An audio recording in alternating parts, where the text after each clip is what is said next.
അധികം പൊക്കിയ പന്തൽ ആകാശത്തെത്തും. എന്നാ ഒരു 2 ഇഞ്ച് താത്തിക്കോളൂ. അങ്ങോട്ട് 2 ഇഞ്ച് താത്തിക്കോളൂ.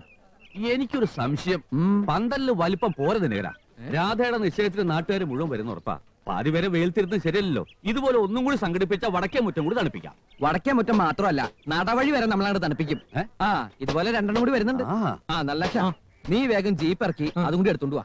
ജീപ്പ് ഇറക്കാനൊന്നുമില്ല, ഇറക്കത്തിൽ നിർത്തിട്ടാ വന്നത്. ഒന്ന് തള്ളി തന്ന അപ്പ സ്റ്റാർട്ടാവും. ഞാൻ തള്ളിത്തരാടോ.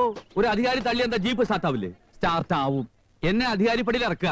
നിശ്ചയാമ്പളി ഞങ്ങൾ എത്തും. ചെക്കന്റെ ആൾക്കാർ ഇങ്ങ് എത്തുന്നതിന് മുമ്പ് അധികാരി എത്തണം. എത്തും എന്ന മാഷോടൊന്ന് പറഞ്ഞിട്ട് പോവാം. മാഷേ, മാഷ് രാവിലെ തന്നെ വീണ്ടും കിടന്നു. അച്ഛൻ കിടക്കല്ല, ഇരിക്കുക. അത് മനസ്സിലായി. ഇരുന്നുറങ്ങിയാലും കിടന്നുറങ്ങിയെന്നാ വിവരമുള്ളവര് പറയാ.